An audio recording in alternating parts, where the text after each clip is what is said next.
Could this be the reason why Caitlin Clark didn't compete in the three-point contest? Or could this be retaliation? Caitlin's not competing in the three-point contest. We're not going to grant her favorite photographer credentials to work at this event. Finally, for the WNBA, they are getting zero participation. Headline at Fox News. Caitlin Clark declines invitation to three-point shooting contest.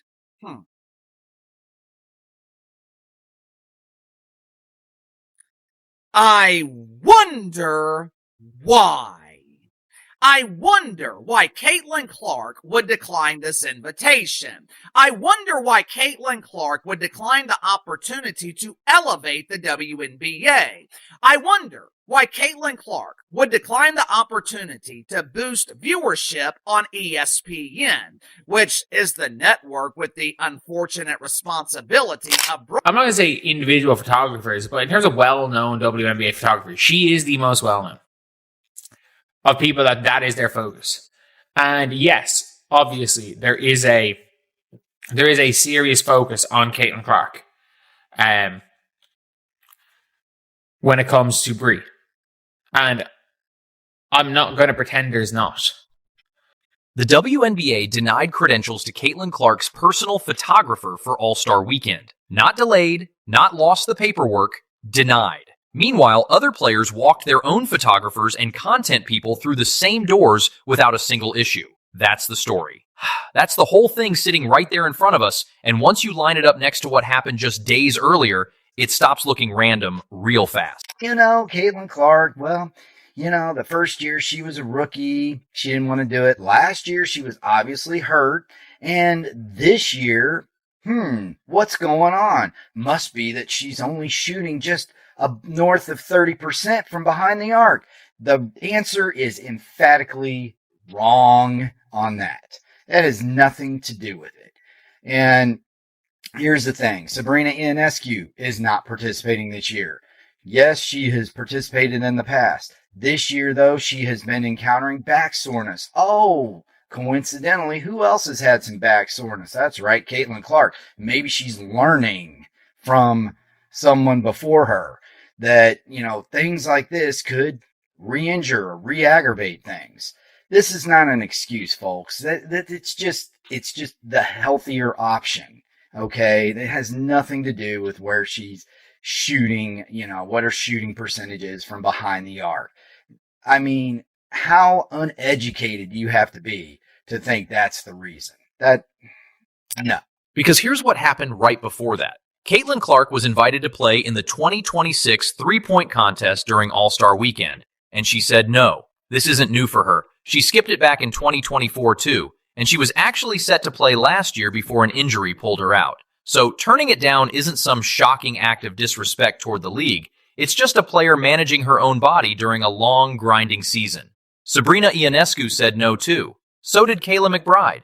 3 of the best shooters in the league all passed on the same event, and somehow only one of those players ended up with a credentialing problem days later. Think about it. What does she have to gain from participating in this meaningless event?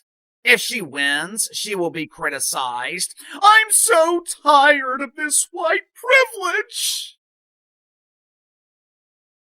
If she loses, she will be criticized. I told you Caitlin Clark was overrated. She always folds under pressure. Caitlin Clark has nothing to gain by participating in the three-point contest. Her participation would be a favor to the league, and maybe she would be willing to help out if she was appreciated. Maybe she would be willing to help out if she wasn't treated like she doesn't matter. Since the WNBA thinks they can make it... Let's be honest about why this specific denial hits differently than it would for literally anyone else in the league. Caitlin Clark isn't just a name on a roster this weekend. She's basically the reason the weekend exists in the form it currently exists in. Ticket prices jump when she's confirmed. Ratings climb. Merchandise flies off shelves the moment her jersey number gets restocked. The league has spent 2 years building its entire growth story around her face, her highlights, and her games. So when the one person specifically hired to document those moments up close gets locked out of the building, right after she personally says no to something the league wanted from her, you don't need a detective to connect those two dots. Like, it's at the stage where she's one of the Fever's main photographers, but like, she's a step ahead of that. Like, this is a photographer with a genuine relationship with a player, and you can tell when, again, like that, as far as photographers are concerned, like, she is a very important one for the most important player in the league. It is what it is. She is one of the more important photographers around. Like, and not just for Caitlin. Obviously, the Indiana Fever, this is earlier on, Caitlin Clark being injured, and, you know, she's there with the Indiana Fever. And that's really the part that makes this so hard to explain away as some boring logistics issue. Other players bring personal photographers and small content teams to All-Star Weekend constantly, and nobody has ever made it an issue. It's become a completely normal part of how players build their own brands outside of whatever the league puts out officially. Why does it suddenly become a problem the one time it involves Clark's team, right after she turned down an invite? That's not a rule being applied evenly across the board. That's a rule that apparently only exists when it's convenient. I'm pissed. After tonight's game, I'm pissed. And I'm clearly not alone in my sentiments, but the league has a serious officiating issue. And the fact that the way that they treat their generational talent is truly disgusting. The calls tonight were insane. Or the no calls tonight were insane. Now, if you want to actually understand why Clark might not be racing to do the league any extra favors right now, you have to look at how she's been treated on the floor for 2 full seasons. We've all seen the clips by now. The hard fouls that somehow don't get reviewed the same way fouls against other stars get reviewed. The shoves that happen just outside the referee's sightline, or sometimes right in front of it and still don't get called.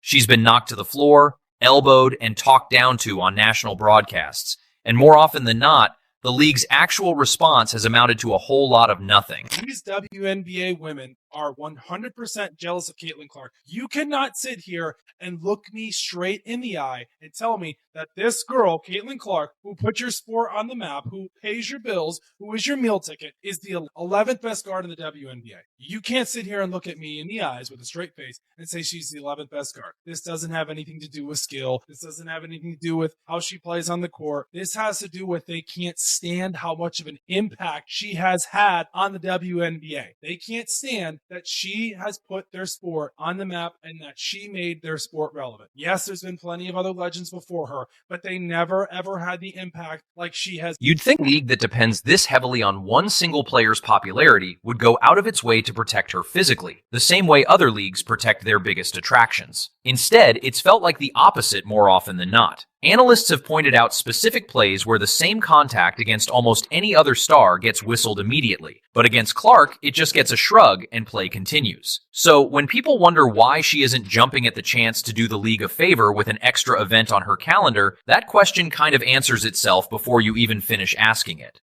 Caitlin Clark's peers voted her the 11th best guard. The media and the fans voted her like 2 and 3. I think 11th is crazy, to be honest. Candace Parker went on her podcast, Post Moves, and said, "You got some insecurities if you sitting down and putting Caitlin Clark as the 11th best guard." Like, y'all need to go to a therapist. There's a lot of things that come into play for All-Star, like fan voting is part of it. But if it only went by fan voting, that wouldn't be fair either, because it's not always the best players. But it's unfortunately also been like this for 3 years. Last year, I think they voted her like 9th best guard. Why do you think the players have a resistance to voting her higher? It might be part of that, like insecurities or jealousy. She comes into the W her rookie season. We need 4 sheets of paper to like see all the records that she broke. And so there's going to be animosity towards you. But at the same time, she's somebody who transformed this entire league, like brought in millions upon millions of eyeballs, and like a rising tide lifts all boats. It's not only the missed calls either. It's the constant stream of comments from her peers too. Certain players around the league have made a habit out of taking shots at her in interviews, on podcasts, in post-game scrums, framing her success as something that landed in her lap rather than something she actually earned on the floor. Every time one of those clips drops, it gets pushed out fast. It gets the algorithm boost, and it drives more attention to the rivalry drama than to the actual basketball being played. Clark mostly stays quiet through all of it and lets her stat line answer for her. This is the same league that benefits every single day from Caitlin Clark content going viral, from every sold-out road arena she brings with her, from every ratings record tied directly to her name. And yet the moment she makes one decision the league didn't want, the response is to go after the person closest to her professionally, someone with zero say in her actual basketball choices, just to make a point stick. Is Caitlin Clark pulled a no-show. Caitlin Clark's out in Iowa having a good old time, not dealing with this nonsense, going to see, hair people and all of this stuff. She ain't got time to be dealing with these people no more. And I don't blame her. If I was Caitlin Clark, I wouldn't want to deal with these idiots any longer either. It's just been too much. Too much has been done.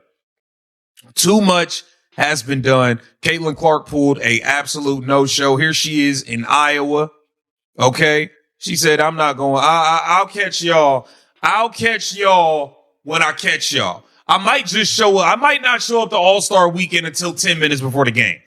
I might not show up till 10 minutes before the game because y'all don't deserve the GOAT's presence with the way you guys have been acting.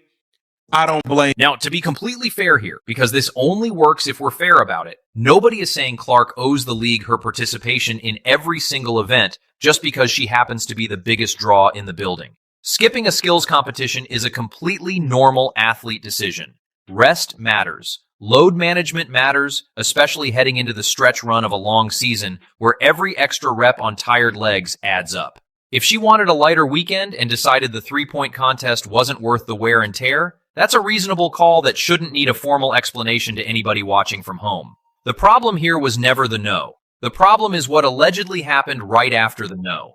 She was there for Paige's senior year photo shoot for Hopkins Paige, and they decide, you know what, we're not going to grant her credentials. We're not going to grant her credentials.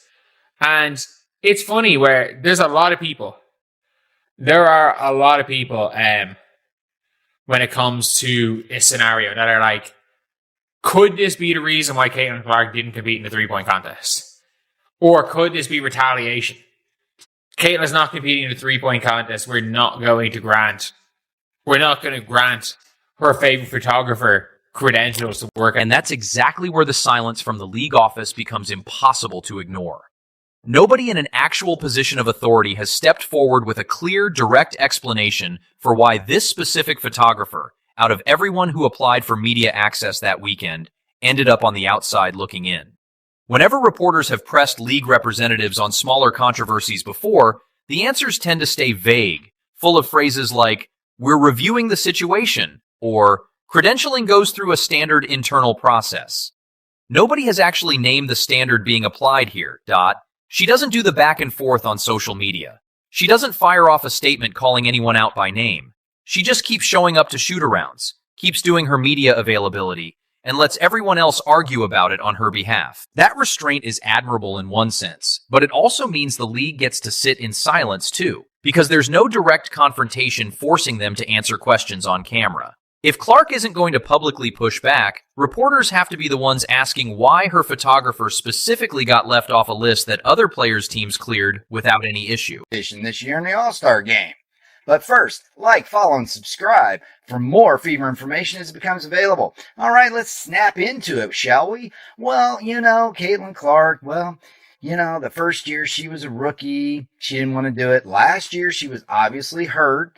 And this year, what's going on? Must be that she's only shooting just north of 30% from behind the arc. The answer is emphatically wrong on that. That has nothing to do with it. And here's the thing. Sabrina Ionescu is not participating this year. Yes, she has participated in the past. This year, though, she has been encountering back soreness. Oh, coincidence. Here's the thing that makes this whole situation feel even more unnecessary than it already does. Caitlin Clark doesn't need the WNBA's blessing to stay relevant. She's already the most talked about player the league has ever produced, and every single game she plays, whether she's pulling up from 28 feet or threading a no-look pass through 2 defenders, gets clipped and shared within minutes regardless of who technically has a badge in the building that night. Blocking one photographer doesn't stop that footage from existing. It just makes the league look small for trying, and it hands every outlet covering this story an easy, obvious angle to run with. There's also a simpler business reason none of this makes sense dot and highlight pages for weeks afterward, and all of that free promotion benefits the league just as much as it benefits Clark.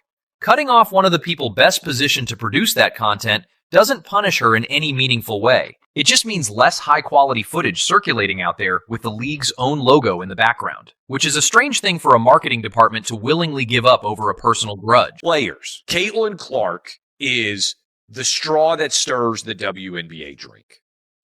Any game that she plays in, her image should be used to sell the fact that the game is going on.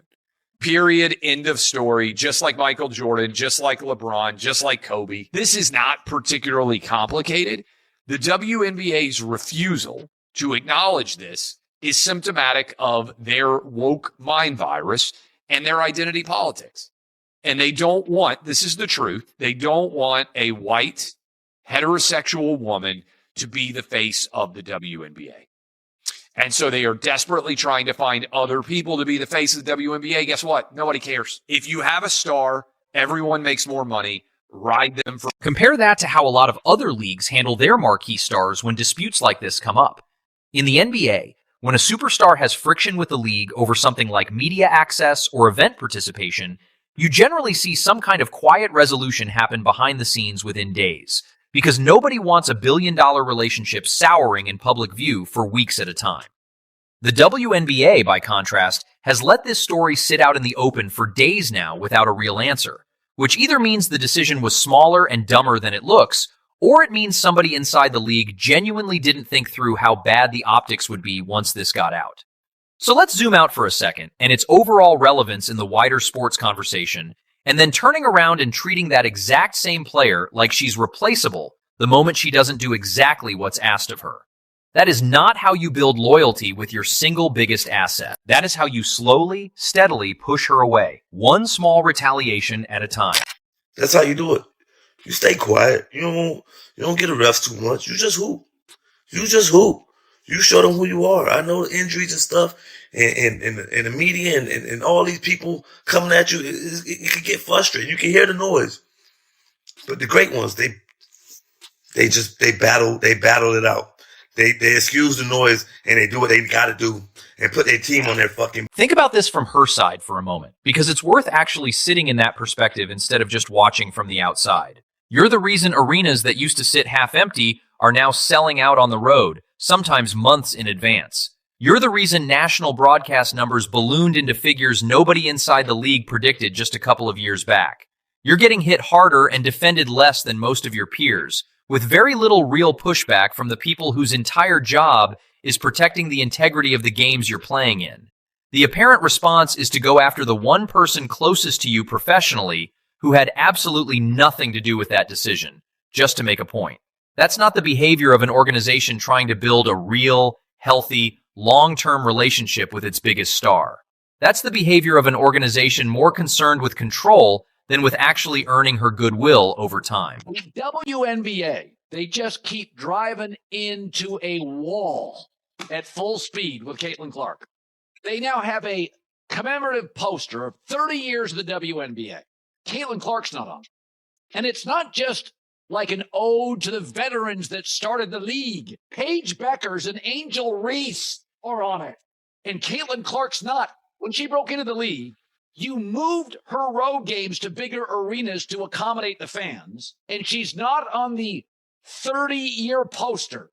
I mean, recently there were TV games. Hers got double the rating of Asia Wilson, the best player in the league, the 3-time champ and the 4-time MVP. Double the rating. This is a paranoid, weird, insular league. Fans aren't blind to any of this either, and that matters more than the league seems to realize. A big part of why Clark's fan base has grown as fast as it has over the past 2 years is because people can see, story after story, exactly how differently she gets treated compared to other stars around the league.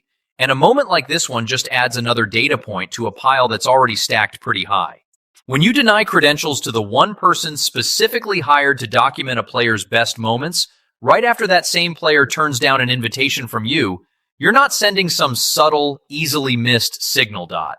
At the end of the day, Caitlin Clark doesn't owe the WNBA a 3-point contest appearance, and she definitely doesn't owe anybody silence about how she gets treated. She's shown up every single night, played through contact that probably should have drawn a lot more whistles than it actually did, and kept this sport growing in ways almost nobody predicted a few short years ago.